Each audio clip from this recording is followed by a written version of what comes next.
Harish, the best academy. Good evening everyone, welcome to the Harish academy. This is Pratap. ఇక ఇవాళ current affairs start చేసే ముందు ఆస్పిరెంట్స్కి ఒక ముఖ్యమైన గమనిక అండి. ఆస్పిరెంట్స్ కొంతమంది బ్యాంకింగ్ కరెంట్ అఫైర్స్ కూడా చెప్పండి సార్ అంటున్నారు. మీరు అబ్జర్వ్ చేస్తే మనకి ఎకానమీ కరెంట్ అఫైర్స్ వచ్చినప్పుడు మనము డీటెయిల్గా చెప్పుకుంటున్నామండి. తప్పకుండా బ్యాంకింగ్కి హెల్ప్ అవుతాయి. ఫర్ ఎగ్జాంపుల్, ఇటీవల ఆర్బీఐ పేటీఎం పేమెంట్ బ్యాంక్స్కి లైసెన్స్ని క్యాన్సిల్ చేసింది. మనము ఆ కాంటెక్స్లో పేమెంట్ బ్యాంక్స్ గురించి డిస్కస్ చేసుకున్నాము. సందర్భం వచ్చినప్పుడు ఆర్బీఐ డిప్యూటీ గవర్నర్ని ఎవరు నియమించారు, ఎవరు నియమింపబడ్డారు, అటువంటి డీటెయిల్స్ అన్నీ కూడా మనం తెలుసుకుంటా ఉన్నాం. సో ఆ వరీ పెట్టుకోవాల్సిన అవసరం లేదండి. డెఫినెట్లీ యాడ్ చేయడం జరుగుతుంది ముఖ్యమైనవి ఏవైనా ఉంటే. ఇక ఇవాళ current affairs May 6th, 2026 current affairs మనం డీటెయిల్గా డిస్కస్ చేసుకుందాం. ఇవాళ మన ఫస్ట్ టాపిక్, వందే మాతరంను అవమానించడాన్ని నేరంగా పరిగణించేందుకు కేబినెట్ ఆమోదం. వందే మాతరంను అవమానించడాన్ని నేరంగా పరిగణించేందుకు కేబినెట్ ఆమోదం తెలిపింది. నిన్న ప్రైమ్ మినిస్టర్ నరేంద్ర మోడీ గారి అధ్యక్షతన జరిగిన యూనియన్ క్యాబినెట్ ఒక ఇంపార్టెంట్ డెసిషన్ తీసుకునింది, ఒక ముఖ్యమైన నిర్ణయం తీసుకునింది. అది ఏంటి అంటే, ఎవరైతే మన యొక్క నేషనల్ సాంగ్ ఏదైతే ఉందో, జాతీయ గేయం, నేషనల్ సాంగ్ అయిన వందే మాతరంని ఎవరైనా ఇన్సల్ట్ చేస్తే, ఎవరైనా అవమానించినా, అలానే ఎవరైనా వందే మాతరంను పాడుతూ ఉన్నప్పుడు, అంటే మనకి అఫీషియల్ ఈవెంట్స్ ఉంటాయి కదా, అధికారిక ఈవెంట్లలో కావచ్చు, కొన్ని ముఖ్యమైన కార్యక్రమాల్లో వందే మాతరంను పాడుతూ ఉన్నప్పుడు ఎవరైనా అవరోధం కల్పిస్తే, అంటే ఎవరైనా అబ్స్ట్రక్ట్ చేస్తే, దాన్ని అడ్డుకోవాలని చూస్తే వాళ్ళకి తప్పకుండా శిక్ష పడుతుంది, జైలు శిక్ష పడుతుంది. అదొక అఫెన్స్ అంటే ఒక నేరంగా గుర్తిస్తూ క్యాబినెట్ ఆమోదం తెలిపింది. మరి ఈ కాంటెక్స్లో మనం తెలుసుకోవాల్సింది, ఒకసారి వందే మాతరం గురించి హిస్టరీ తెలుసుకోవాలి. మరి ఫస్ట్ ఈ క్యాబినెట్ డెసిషన్ విషయానికి వస్తే, మరి ఏ చట్టం కింద దీన్ని నేరంగా పరిగణిస్తారు? ప్రస్తుతానికి మన ఇండియాలో మన యొక్క రాజ్యాంగాన్ని ఎవరైనా అవమానపరిచినా, అలానే మన జాతీయ జెండాను ఎవరైనా అవమానపరిచినా, అలానే మన జాతీయ గీతమైన జనగణమన, నేషనల్ యాంథమ్ జనగణమనని ఎవరైనా ఇన్సల్ట్ చేస్తే వాళ్ళకి 3 years వరకు, 3 ఏండ్లు లేదా ఫైన్, 3 years జైలు శిక్ష లేదా ఫైన్, లేదా రెండు కూడా 3 years jail term or fine లేదా బోత్, రెండింటిని విధిస్తుంది ఒక చట్టము. ఆ చట్టమే prevention of insults to national honour act 1971.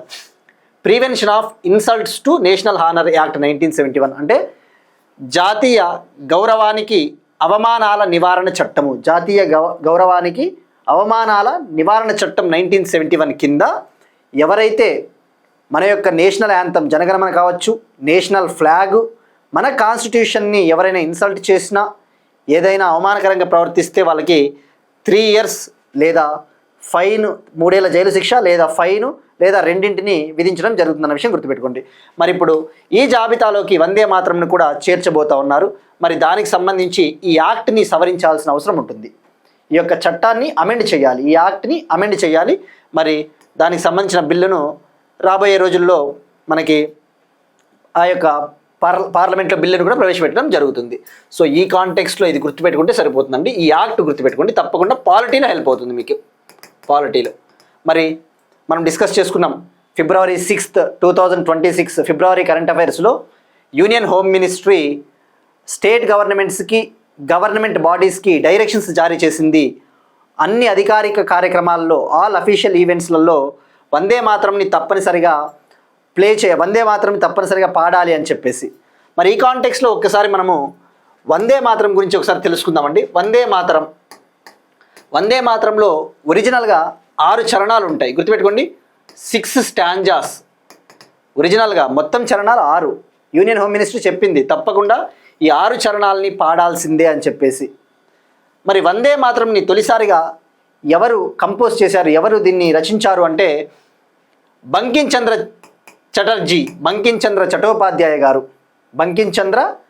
Chattopadhyay గారు ఆయన కంపోజ్ చేశారు ఈ పోయంని.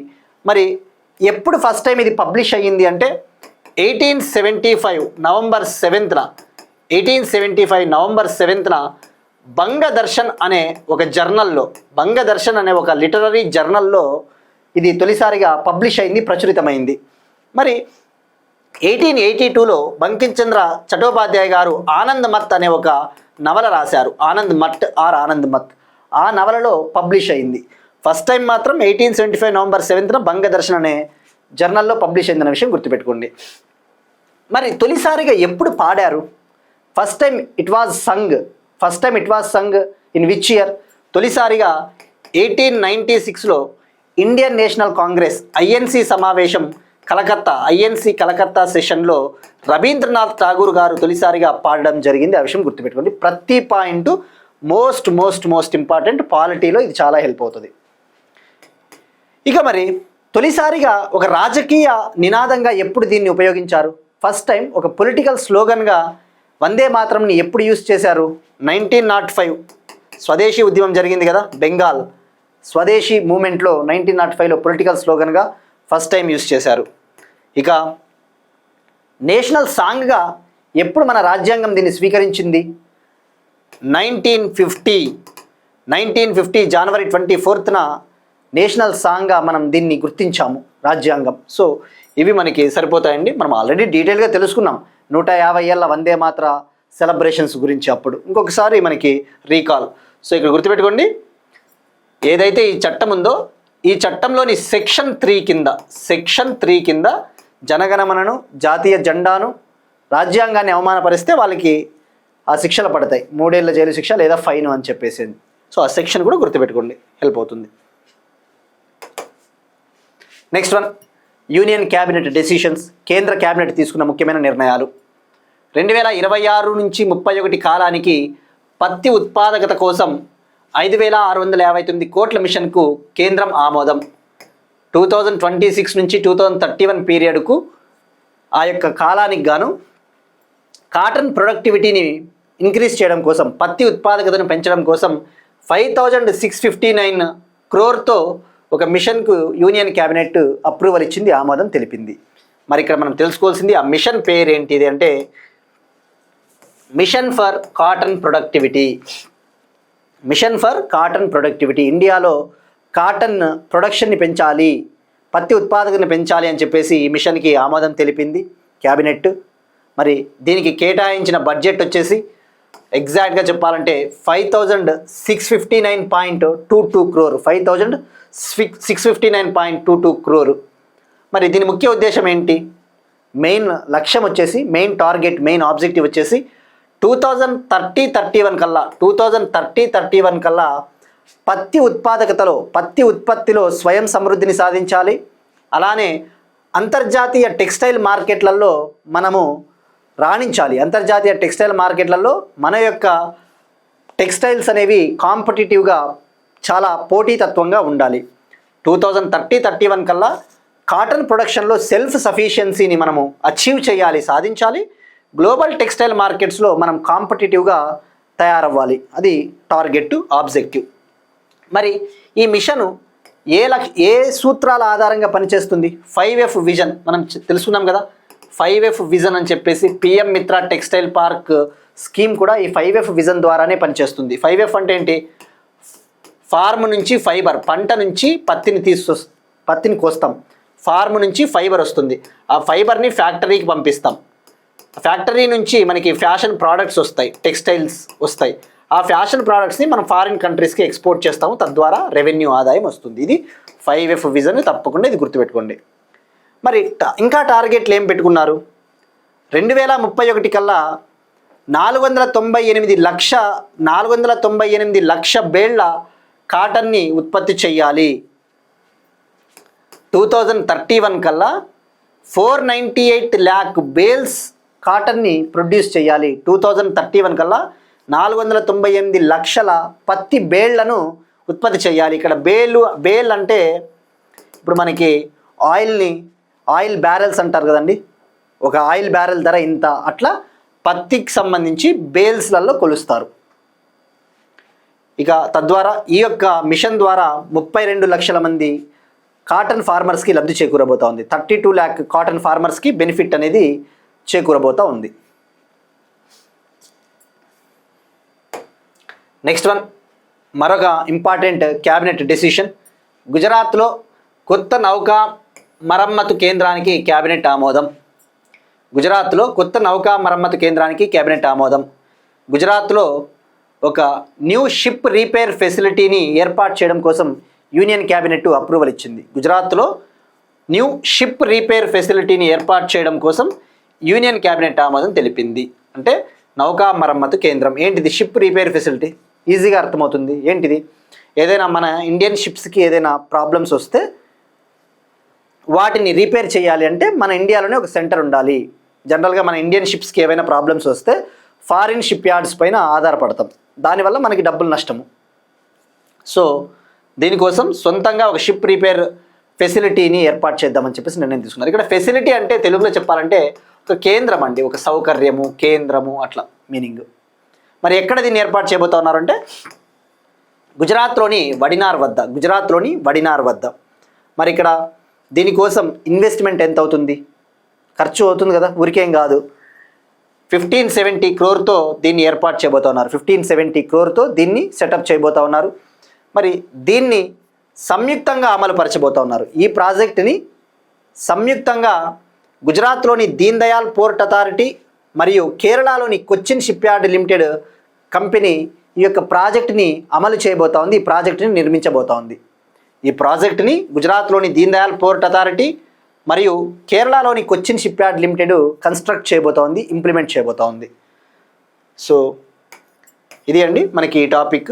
మరి ఇక్కడ మీరు ఫోకస్ చేస్తే లాస్ట్ ఇయర్ మనము ఎవరైతే లాస్ట్ 1 year నుంచి కరెంట్ అఫైర్స్ని కన్సిస్టెంట్గా ఫాలో అవుతూ ఉంటారో మనం లాస్ట్ ఇయర్ ఒక టాపిక్ డిస్కస్ చేసుకున్నాం. 2025 ఏప్రిల్ ఎండ్లో భారతదేశంలో మొట్టమొదటి షిప్ బిల్డింగ్ పాలసీని ఏ స్టేట్ లాంచ్ చేసిందని చెప్పేసి, నౌకా నిర్మాణానికి సంబంధించి నౌకా నిర్మాణ పాలసీని, షిప్ బిల్డింగ్ పాలసీని ఫస్ట్ టైం ఏ స్టేట్ లాంచ్ చేసిందంటే మహారాష్ట్ర అని చెప్పేసి కూడా మనం లాస్ట్ ఇయర్ తెలుసుకున్నాం.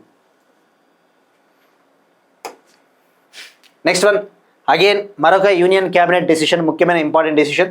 గుజరాత్లో 2 కొత్త సెమీకండక్టర్ ప్రాజెక్టులకు కేంద్ర మంత్రివర్గం ఆమోదం. గుజరాత్లో 2 కొత్త సెమీకండక్టర్ ప్రాజెక్టులకు కేంద్ర మంత్రివర్గం ఆమోదం. యూనియన్ క్యాబినెట్ ఒక ఇంపార్టెంట్ డెసిషన్ తీసుకునింది. ఇండియా సెమీకండక్టర్ మిషన్ ప్రోగ్రామ్ కింద గుజరాత్లో 2 న్యూ సెమీకండక్టర్ ప్రాజెక్ట్స్ని సెటప్ చెయ్యాలి అని చెప్పేసి ఒక నిర్ణయం తీసుకునింది. మరి మనం చూస్తూ ఉన్నాం ఆల్రెడీ ఈ సెమీకండక్టర్ రంగానికి సంబంధించి గుజరాత్లో చాలా ప్లాన్స్ వస్తూ ఉన్నాయి.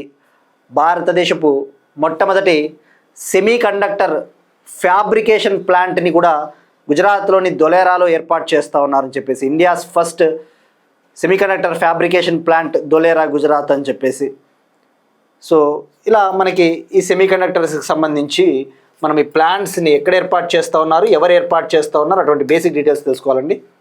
మరి ఫస్ట్ ఇండియా సెమీకండక్టర్ మిషన్ విషయానికి వస్తే, ఇండియా సెమీకండక్టర్ మిషన్ని ఎప్పుడు లాంచ్ చేశారండి? ఎలక్ట్రానిక్స్ మంత్రిత్వ శాఖ ఇండియా సెమీకండక్టర్ మిషన్ని ఎలక్ట్రానిక్స్ మినిస్ట్రీ 2021లో 76,000 crore లాంచ్ చేసింది, 76,000 కోట్లతో.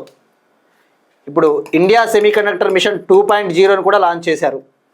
ఫిబ్రవరి 1, 2026 union finance minister Nirmala Sitharaman గారు ఇండియా సెమీకండక్టర్ మిషన్ 2.0 కూడా అనౌన్స్ చేశారు, ప్రకటించారు.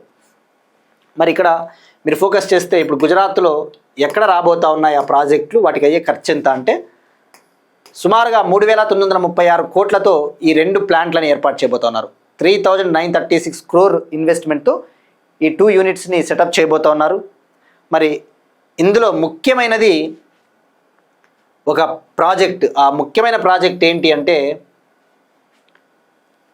ఈ 2 యూనిట్లలో ఒకటి ముఖ్యమైనది భారతదేశపు మొట్టమొదటి వాణిజ్య స్థాయి mini micro LED display facility. భారతదేశపు మొట్టమొదటి వాణిజ్య స్థాయి mini micro LED display project. మరి దీన్ని ఎవరు ఏర్పాటు చేస్తూ ఉన్నారు అంటే క్రిస్టల్ మ్యాట్రిక్స్ లిమిటెడ్ అనే కంపెనీ గుజరాత్లోని ధోలేరా వద్ద ఏర్పాటు చేయబోతూ ఉంది. క్రిస్టల్ మ్యాట్రిక్స్ లిమిటెడ్ కంపెనీ గుజరాత్లోని ధోలేరాలో countries first commercial mini micro LED display ఫెసిలిటీని సెటప్ చేయబోతూ ఉంది. మరి ఇది దేని ఆధారంగా ఈ ప్లాంట్ పనిచేస్తుంది అంటే ఏ మెటీరియల్ ఆధారంగా ఈ ప్లాంట్ అనేది వర్క్ అవుతుంది అంటే gallium nitride technology, GAN gallium nitride అనే ఒక టెక్నాలజీ ద్వారా ఇది పనిచేస్తుంది. ఇక మరొక ప్రాజెక్ట్ వచ్చేసి సెమీకండక్టర్ ప్యాకేజింగ్ ఫెసిలిటీని ఏర్పాటు చేయబోతా ఉన్నారు.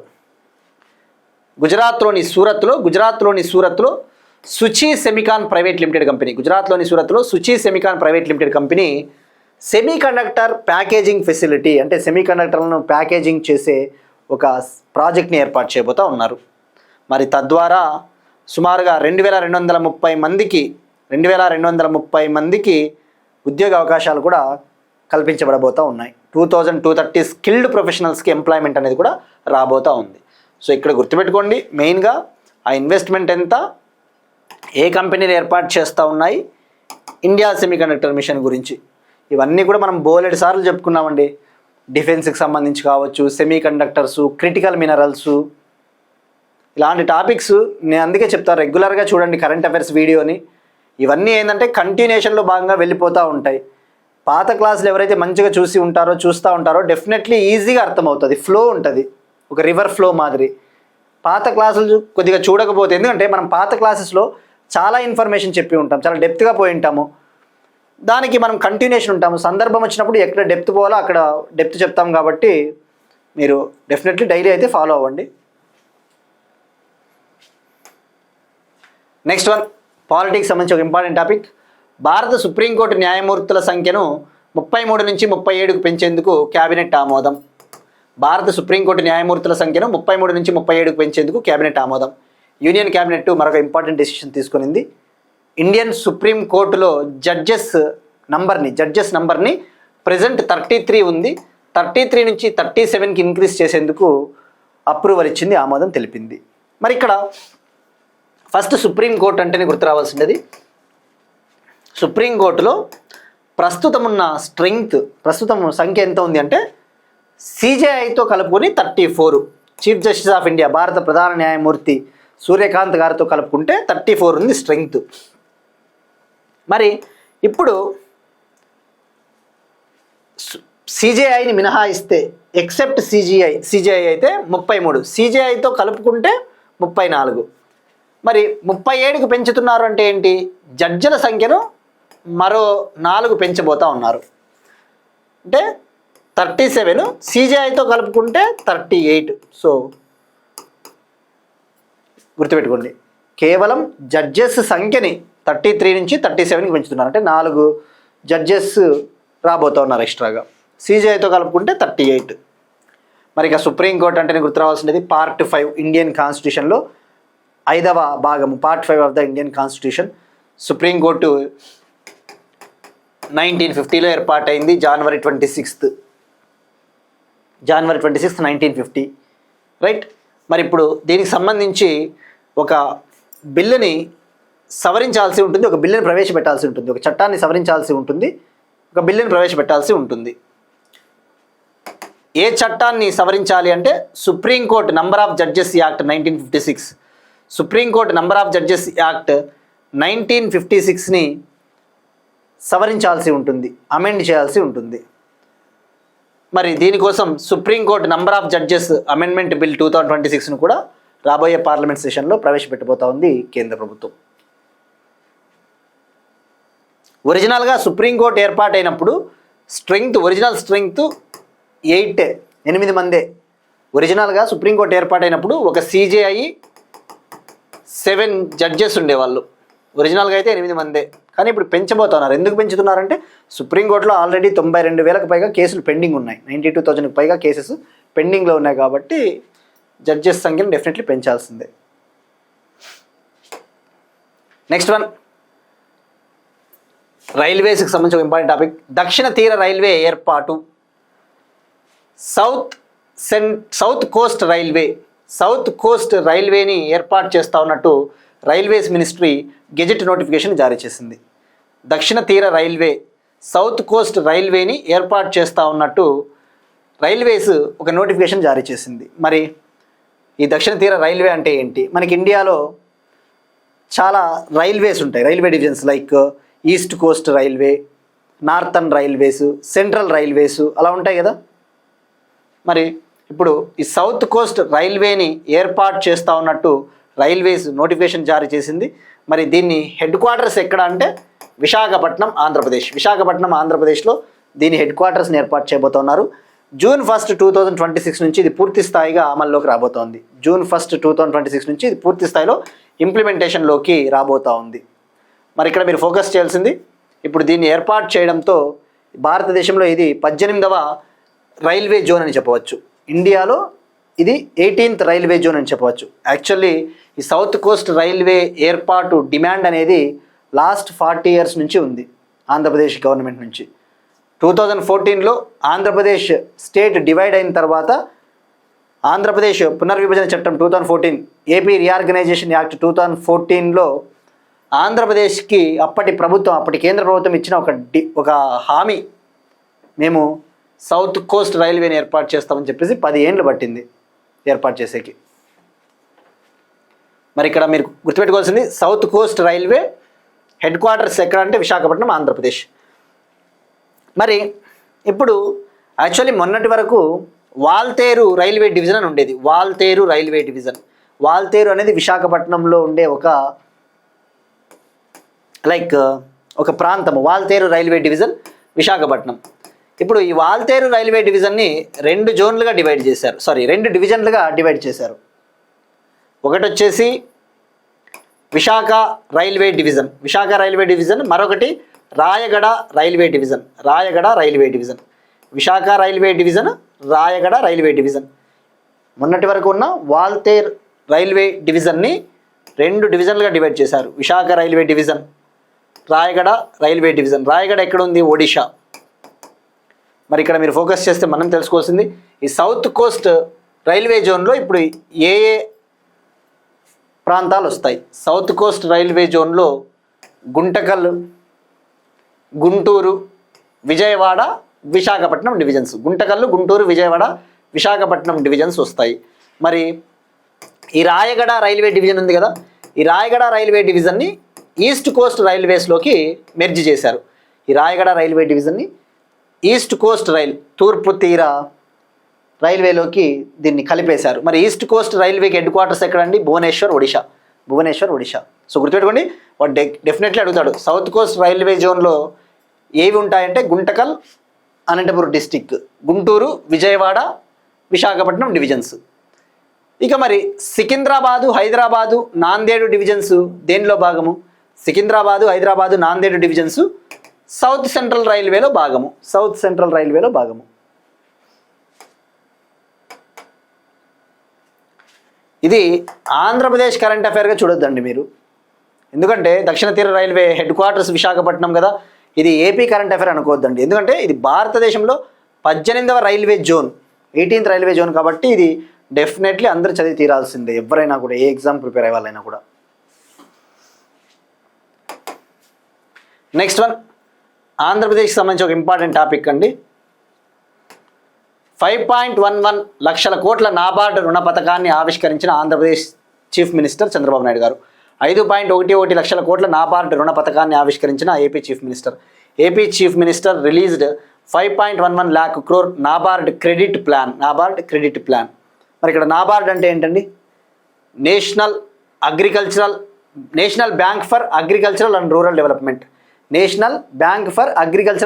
డెవలప్మెంట్. ఇండియాలో వ్యవసాయ రంగాన్ని, గ్రామీణ ప్రాంతాలను అభివృద్ధి చేయడానికి ఏర్పాటైన ఒక bank NABARD.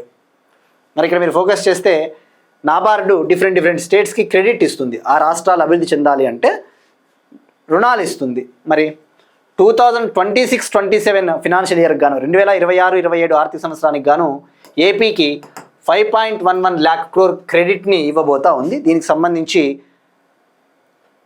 NABARD state focus పేపర్ని ఏపీ చీఫ్ మినిస్టర్ రిలీజ్ చేశారు. మరి ఇక్కడ మీరు ఫోకస్ చేయాల్సింది, ఏ రంగానికి ఎంత కేటాయించారు ఇందులో కొద్దిగా తెలుసుకోవాలి. 2025-26లో ఏపీకి నాబార్డ్ 4.24 lakh crore క్రెడిట్ని రిలీజ్ చేసింది, ఇచ్చింది. 26-27లో 5.11 lakh crore అంటే 20% పెరిగింది గత ఆర్థిక సంవత్సరంతో పోల్చుకుంటే. లాస్ట్ ఫినాన్షియల్ ఇయర్తో కంపేర్ చేసుకుంటే 20% ఇంక్రీజ్ అయింది. మరి ఈ 5.11 lakh crore ఈ 5.11 లక్షల కోట్ల రుణంలో హైయెస్ట్గా ఏ సెక్టార్కి కేటాయించారు అంటే అగ్రికల్చర్ సెక్టార్కి 2.55 lakh crore, అంటే సుమారుగా 50%, ఇందులో 50% అగ్రికల్చర్ సెక్టార్కే 2.55 lakh crore. ఇక ఎంఎస్ఎంఈ రంగానికి మైక్రో స్మాల్ మీడియం ఎంటర్ప్రైజెస్, సూక్ష్మ చిన్న మధ్య తరహా కంపెనీలకి 1.64 lakh crore కేటాయించారు. డెఫినెట్లీ వాడు రేపు పొద్దున అడుగుతాడండి, ఈ నాబార్డ్ క్రెడిట్ ప్లాన్లో ఏ రంగానికి హైయెస్ట్గా అలకేట్ చేశారు అని చెప్పేసి. ఇలాంటివి జనరల్గా సర్వేల్లో కావచ్చు చదివి తీరాల్సిందే ఏపీ వాళ్ళు. ఏపీ ఎకానమీ గ్రూప్ 2లో 75 marks కాబట్టి, ఏపీ అండ్ ఇండియన్ ఎకానమీ. ఇక మీరు చూస్తే మరి ఇందులో ఈ 2.55 lakh crore అగ్రికల్చర్కి కేటాయించారు కదా, ఇందులో మళ్ళీ ఇంకా కొన్ని రంగాలకి కేటాయించి ఉంటారు, అవి తెలుసుకోవాలా. ఈ 2.55 lakh crore 1.66 lakh crore అనేది క్రాప్ లోన్స్, పంట రుణాలు. 34,972 crore అనేది పాడి పరిశ్రమ రంగానికి కేటాయించారు. 34,972 crore అనిమల్ హస్బెండరీకి అలకేట్ చేశారు. మత్స్య రంగానికి 21,098 crore, ఫిషరీస్ సెక్టార్కి 21,098 crore, హార్టికల్చర్ సెక్టార్కి 11,961 crore. ఇక వ్యవసాయ యంత్రీకరణ అగ్రికల్చరల్ మెకనైజేషన్ కోసం 8,265 crore. వ్యవసాయ యాంత్రీకరణ అంటే ఏంటి? ట్రాక్టర్లు, ఇవే కదా యంత్రాలు. సో ఇది సరిపోతుందండి. ఇక హార్టికల్చర్ కాంపొనెంట్లోనే ఇంకా హార్టికల్చర్లోకి పోతే ఆ హార్టికల్చర్ కేటాయించిన నిధులలో 5,313 crore రాయలసీమ, ప్రకాశం డిస్ట్రిక్ట్స్కి కేటాయించారు. నిన్ననే మనం డిస్కస్ చేసుకున్నాం, ఆంధ్రప్రదేశ్ గవర్నమెంట్ హార్టికల్చర్ని డెవలప్ చేయాలి అని చెప్పేసి 6 హార్టికల్చరల్ క్రాప్స్ను కూడా ప్రోత్సహించబోతా ఉంది అని చెప్పేసి. నెక్స్ట్ వన్ ఎకానమీకి సంబంధించి ఒక ఇంపార్టెంట్ టాపిక్ అండి. ఉద్గమ్ పోర్టల్, ఒక పోర్టల్ న్యూస్లో ఉంది ఇవాళ హిందూ పేపర్లో. ఉద్గమ్ పోర్టల్, ఫస్ట్ ఈ పోర్టల్ని ఎవరు లాంచ్ చేశారు, దీని ముఖ్య ఉద్దేశం ఏంటి తెలుసుకోవాలి. ఉద్గమ్ పోర్టల్ అనేది ఆర్బీఐ లాంచ్ చేసిన ఒక portal, reserve bank of India 2023లో లాంచ్ చేసిన ఒక పోర్టల్. గుర్తుపెట్టుకోండి, ఈ పోర్టల్స్ కొన్ని పోర్టల్స్ ఎప్పుడైనా లాంచ్ చేయని, స్కీమ్స్ అయినా పోర్టల్స్ అయినా, కానీ మనకి న్యూస్ పేపర్స్లలో వార్తల్లో ఉన్నప్పుడు మనం తప్పకుండా ఇది కరెంట్ అఫైర్ లాగా ట్రీట్ చేయాలి. ఉద్గమ్ పోర్టల్ అనే పోర్టల్ని 2023లో ఆర్బీఐ లాంచ్ చేసింది. ఫస్ట్ ఉద్గమ్ పోర్టల్ అబ్రివేషన్ తెలుసుకుందామండి. ఇక్కడ ఉద్గమ్ పోర్టల్ అంటే unclaimed deposits gateway to access information. Unclaimed deposits gateway to access information. ఈ ఉద్గమ్ పోర్టల్ ముఖ్య ఉద్దేశం ఏంటి అంటే, ఇక్కడ అన్క్లెయిమ్డ్, క్లెయిమ్ అంటే ఏంటండి? క్లెయిమ్ అంటే ఇప్పుడు మనకి ఇన్సూరెన్స్ క్లెయిమ్ అంటారు కదా, మనకి రావాల్సిన ఇన్సూరెన్స్ డబ్బుల్ని మనము పొందగలిగే హక్కునే ఇన్సూరెన్స్ క్లెయిమ్ చేసుకున్నారా అంటారు కదా. మరి ఇక్కడ అన్క్లెయిమ్ అంటే క్లెయిమ్ చేసుకోనిది, ఇంకా క్లెయిమ్ చేసుకోలేదు. మరి ఇక్కడ దీని ముఖ్య ఉద్దేశం ఏంటి? మనకి జనరల్గా బ్యాంకులలో కొన్ని డార్మెంట్ అకౌంట్స్ ఉంటాయి. డార్మెంట్ అకౌంట్స్ అంటే నిష్క్రియగా ఉన్న అకౌంట్లు, అంటే ఆ బ్యాంక్ అకౌంట్ హోల్డర్స్ ఉంటారు కదా, వాళ్ళు ఏదైనా మరణించినా వాళ్ళకి సంబంధించిన ఆ అకౌంట్స్ అనేవి అట్లనే ఉండిపోతాయి, అందులో డబ్బులు అట్లనే ఉంటాయి, ఫండ్స్. వాటిని క్లెయిమ్ చేసుకోవాలి అంటే,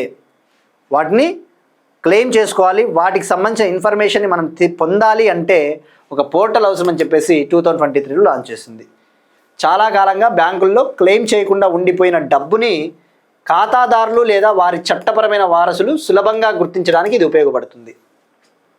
క్లెయిమ్ చేయకోకుండా నంబర్ ఆఫ్ బ్యాంక్స్లో ఆ మనీ అట్లనే ఉండిపోతుంది కదా, ఆ యొక్క మనీని ఐడెంటిఫై చేసి ట్రేస్ అవుట్ చేయడం కోసము ఎవరైతే వాళ్ళ వారసులు, లీగల్ హీర్స్ ఉంటారో, అంటే చట్టపరమైన వారసులు, వాళ్ళు ఆ ఇన్ఫర్మేషన్ని పొందడం కోసం లాంచ్ చేసిన ఒక పోర్టల్.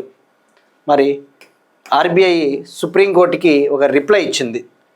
ప్రెజెంట్ ఈ ఉద్గమ్ పోర్టల్లో ఇండియాలోని సుమారుగా 30 బ్యాంక్స్,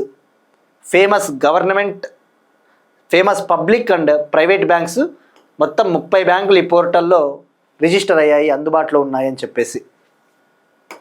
మరి దేశవ్యాప్తంగా ఉన్న మొత్తం అన్క్లెయిమ్డ్ డిపాజిట్లలో దాదాపు 90% ఈ 30 బ్యాంకుల్లోనే ఉన్నాయి.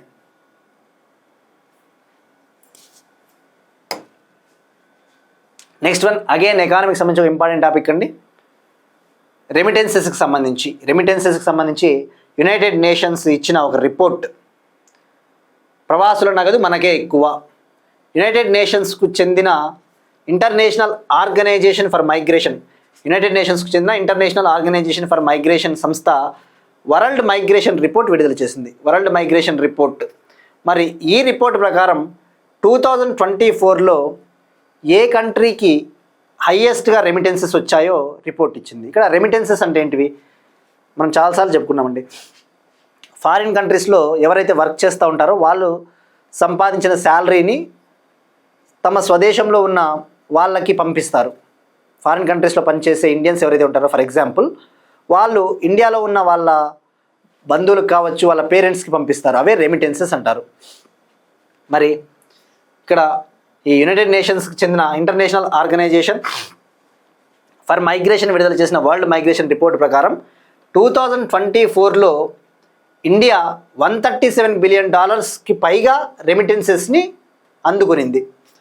2024లో ఇండియాకి $137 బిలియన్ పైగా రెమిటెన్సెస్ అనేవి వచ్చాయి. మరి ఇండియా తర్వాత ఏ కంట్రీ ఉందంటే మెక్సికో ఉంది, ఆ తర్వాత ఫిలిప్పైన్స్, ఆ తర్వాత ఫ్రాన్స్ ఉంది. మరి 2024లో $100 బిలియన్ కంటే ఎక్కువ రెమిటెన్సెస్ని రిసీవ్ చేసుకున్న దేశం, స్వీకరించిన దేశము ఓన్లీ ఇండియానే. మీరు అబ్జర్వ్ చేస్తే రెమిటెన్సెస్ ట్రెండ్స్ అనేది ఇంక్రీజ్ అవుతూనే ఉంది. 2010 నుంచి తీసుకుంటే 2015, 2020, 2024 ఎవ్రీ ఇయర్ మనము పొందుతూ ఉన్న రెమిటెన్స్లు అనేవి పెరుగుతూనే ఉన్నాయి. ఆ ట్రెండ్ గుర్తుపెట్టుకోండి. అంటే ఏంటి దాని అర్థము? ఇండియాకు చెందిన వాళ్ళు ఎక్కువగా వేరే దేశాల్లో పోయి బతుకుతూ ఉన్నారు. మరి అత్యధికంగా ఏ కంట్రీ నుంచి వివిధ దేశాలకు ఈ రెమిటెన్సెస్ వెళ్ళాయి? హైయెస్ట్గా 2024లో అమెరికా నుంచి డిఫరెంట్ కంట్రీస్కి రెమిటెన్సెస్ వెళ్ళాయి. అంటే దాని అర్థం ఏంది? బతుకు తెరువు కోసం అమెరికాకు వెళ్తూ ఉన్నారు. 2024లో $100 బిలియన్ పైగా రెమిటెన్సెస్ అమెరికా నుంచి వివిధ దేశాలకు వెళ్ళాయి. ఆ విషయంలో గుర్తుపెట్టుకోండి. ఆ తర్వాత స్థానంలో సౌదీ అరేబియా ఉంది, ఆ తర్వాత స్థానంలో స్విట్జర్లాండ్ ఉంది. ఇక మరి అత్యధికంగా ఏ దేశ విద్యార్థులు విదేశాల్లో చదువుకుంటూ ఉన్నారు? హైయెస్ట్గా ఏ కంట్రీకి చెందిన స్టూడెంట్స్ ఫారిన్ కంట్రీస్లో చదువుకుంటున్నారు అంటే చైనా నుంచి సుమారుగా 10 లక్షల మంది ఇంటర్నేషనల్ స్టూడెంట్స్ ఉన్నారు. ఇండియా నుంచి అయితే 6.2 lakh స్టూడెంట్స్ సెకండ్ ప్లేస్లో ఉంది. మరి అత్యధికంగా రెమిటెన్సెస్ను స్వీకరించిన ప్రాంతం ఏది అంటే సౌత్ ఏషియా ప్రాంతం. దక్షిణాసియా ప్రాంతమే హైయెస్ట్గా రెమిటెన్సెస్ని రిసీవ్ చేసుకునింది 2024లో. నెక్స్ట్ వన్, స్పేస్ టెక్నాలజీ సంబంధించిన ఇంపార్టెంట్ టాపిక్ అండి. భారతదేశపు మొట్టమొదటి ఆర్బిటాల్ డేటా సెంటర్ ఉపగ్రహాన్ని ప్రయోగించనున్న పిక్సెల్ కంపెనీ. భారతదేశపు మొట్టమొదటి ఆర్బిటాల్ డేటా సెంటర్ ఉపగ్రహాన్ని ప్రయోగించిన Pixxel India's first artificial intelligence based orbital data center శాటిలైట్ని లాంచ్ చేయబోతోంది పిక్సెల్ స్టార్టప్ కంపెనీ. మరి ఇక్కడ పిక్సెల్ కంపెనీ హెడ్ క్వార్టర్స్ ఎక్కడంటే బెంగళూరు, కర్ణాటక అన్న విషయం గుర్తుపెట్టుకోండి. భారతదేశపు మొట్టమొదటి ఆర్బిటాల్ డేటా సెంటర్ ఉపగ్రహాన్ని పిక్సెల్ కంపెనీ లాంచ్ చేయబోతోంది. ఎప్పుడు అంటే 2026 Q4లో, అంటే 2026 సంవత్సరము Q4 అంటే మేబీ 2026 ఎండింగ్లో కానీ 2027 స్టార్టింగ్లో కానీ లాంచ్ చేయవచ్చు దీన్ని. ఇక్కడ మీరు ఫోకస్ చేయాల్సింది మరి ఆ యొక్క శాటిలైట్ పేరేంటి? భారతదేశం మొట్టమొదటి ఆర్బిటాల్ డేటా సెంటర్ శాటిలైట్ పేరు వచ్చేసి నేము పాత్ ఫైండర్. మరి దీన్ని లాంచ్ చేయడం కోసము పిక్సెల్ కంపెనీ బెంగళూరుకు చెందిన సర్వం ఏఐ కంపెనీతో టైఅప్ అయింది. బెంగళూరుకు చెందిన సర్వం ఏఐ కంపెనీతో ఒక ఒప్పందం కుదుర్చుకునింది. మరి ఇక్కడ మీరు ఫోకస్ చేయాల్సింది ఏఐ ఆధారిత ఆర్బిటాల్ డేటా సెంటర్ శాటిలైట్ అంటే ఏంటి? AI based orbital data center satellite అంటే ఏంటి? జనరల్గా శాటిలైట్స్ ఏదైనా డేటాని కలెక్ట్ చేసుకుంటే, డేటాని స్పేస్లో డేటాని అంతా సేకరించిన తర్వాత ఆ యొక్క డేటాని ప్రాసెస్ చేయడం కోసం ఎర్త్ పైన ఉన్న గ్రౌండ్ స్టేషన్స్కి ఆ డేటాని పంపిస్తుంది. ఎర్త్ పైన ఉన్న, భూమి పైన ఉన్న గ్రౌండ్ స్టేషన్స్ ఆ డేటాని ప్రాసెస్ చేసి మళ్ళీ తిరిగి ఆ శాటిలైట్కి సమాచారాన్ని అందవేస్తుంది.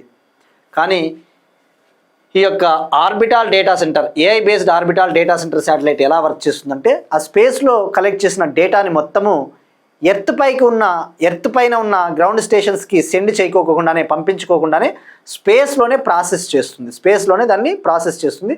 తద్వారా టైం ల్యాగ్ అనేది తగ్గుతుంది, తద్వారా టైం అనేది ఎక్కువగా వేస్ట్ కాదు.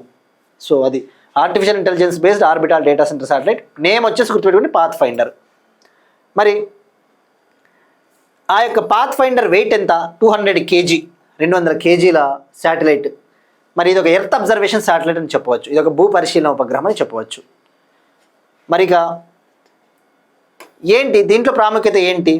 ఇది AI orbital data center satellite అంటే ఈ శాటిలైట్లో గ్రాఫిక్స్ ప్రాసెసింగ్ యూనిట్స్ని వాడతారు. గ్రాఫిక్స్ ప్రాసెసింగ్ యూనిట్స్, అత్యాధునిక AI units, graphics processing units. అలానే హైపర్ స్పెక్ట్రల్ ఇమేజింగ్ కెమెరాను కూడా ఈ శాటిలైట్లో యూజ్ చేయడం జరుగుతుంది. ఇక మరి ఇక్కడ మీరు ఫోకస్ చేయాల్సింది పిక్సెల్ ఏం చేస్తుంది, సర్వం ఏఐ ఏం చేస్తుంది.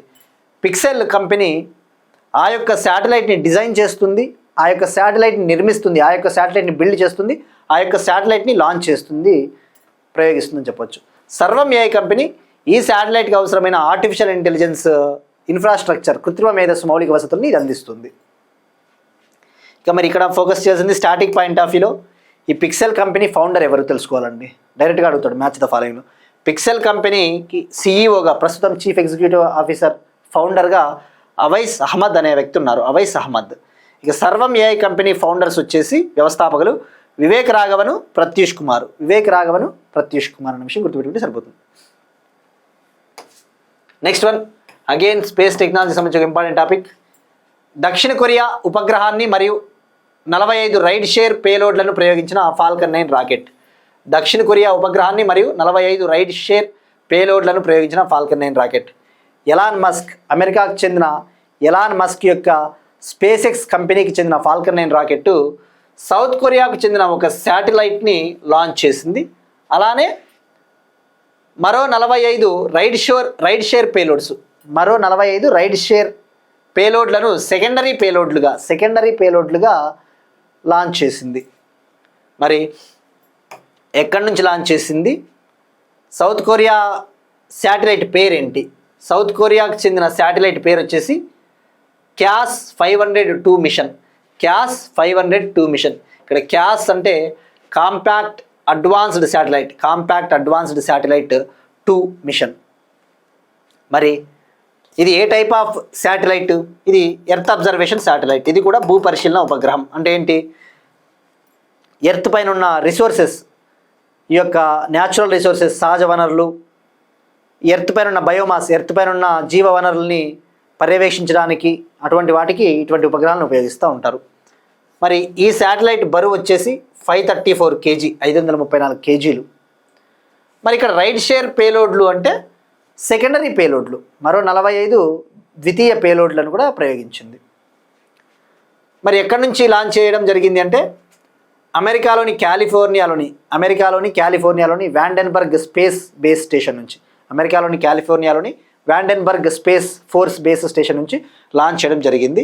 మరి ఏ ఆర్బిట్లోకి ప్రవేశపెట్టారు అంటే సన్ సింక్రోనస్ ఆర్బిట్ అంటే ఈ కక్ష. సన్ సింక్రోనస్ కక్ష అంటే ఏంటి? సుమారుగా ఎర్త్ సర్ఫేస్కి ఒక 600 నుంచి 800 కిలోమీటర్ల ఎత్తులో ఉన్న ఒక ఆర్బిట్, ఒక కైండ్ ఆఫ్ లో ఎర్త్ ఆర్బిట్ అనే చెప్పవచ్చు. దీన్ని కూడా సన్ సింక్రోనస్ కక్షలోకి ప్రవేశపెట్టడం జరిగింది. నెక్స్ట్ వన్ డిసీజెస్ సంబంధించి. నడి సముద్రంలో హంటా విలయం, క్రూయిజ్ షిప్లో లాక్డౌన్.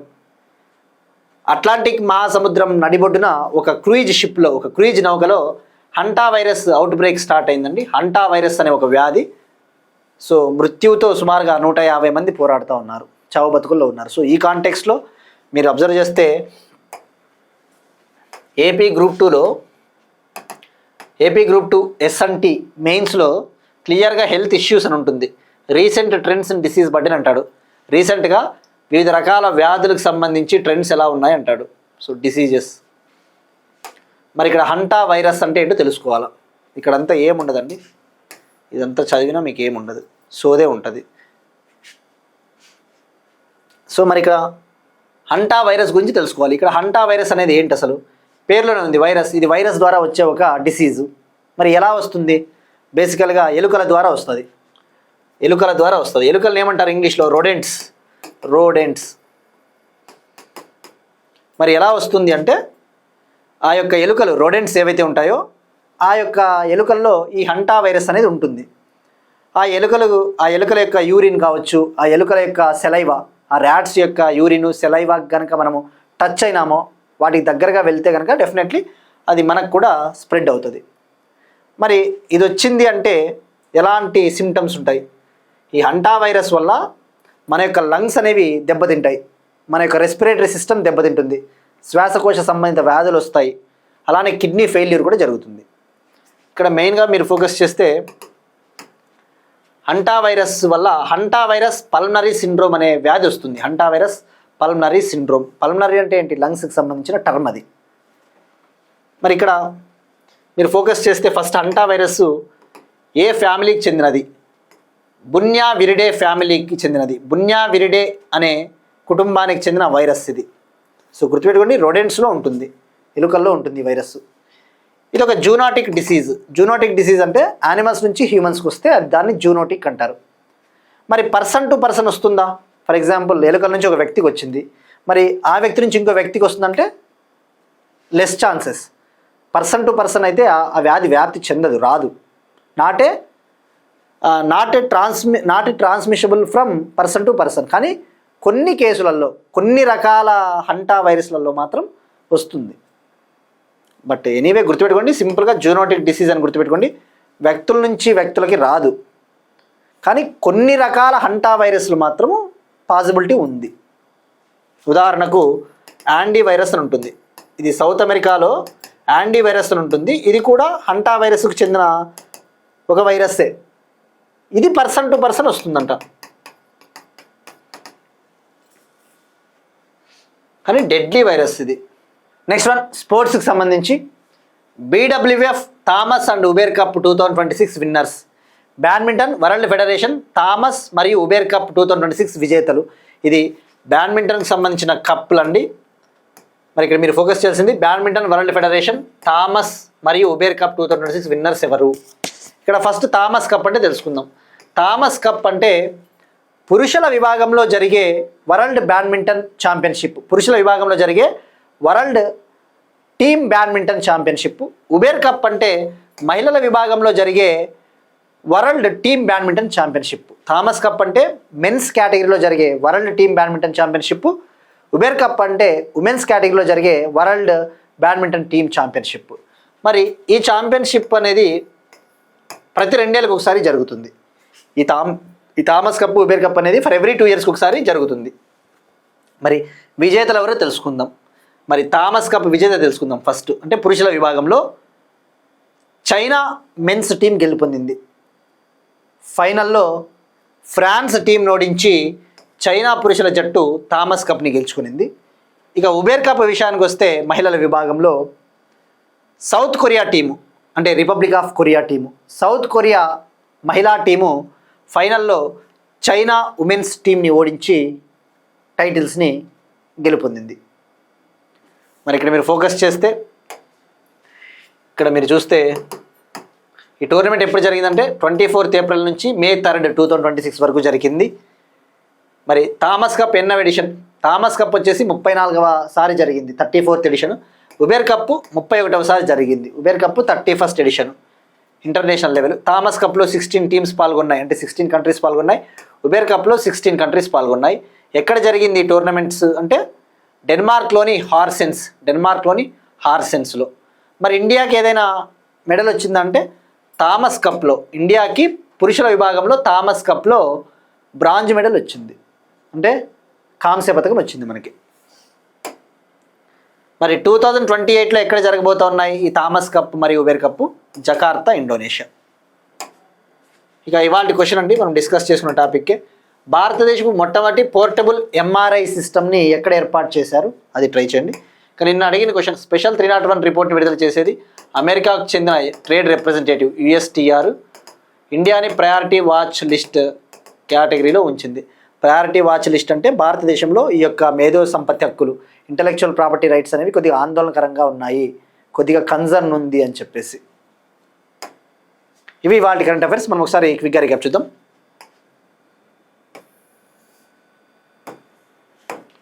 వందే మాతరంను అవమానించడాన్ని నేరంగా పరిగణించేందుకు కేబినెట్ ఆమోదం.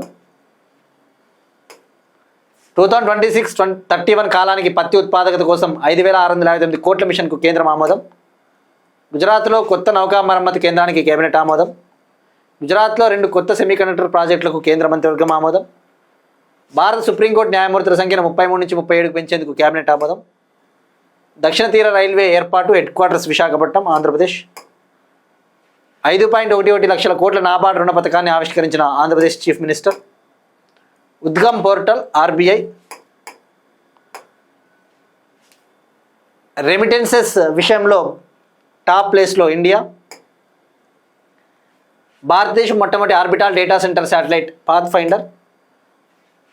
దక్షిణ కొరియా ఉపగ్రహాన్ని మరియు 45 రైడ్ షేర్ పేలోడ్లను ప్రయోగించిన Falcon 9 rocket. Hanta virus. BWF Thomas మరియు Uber cup 2026 winners. That's it. These are place current affairs. Will meet again tomorrow and thank you everyone.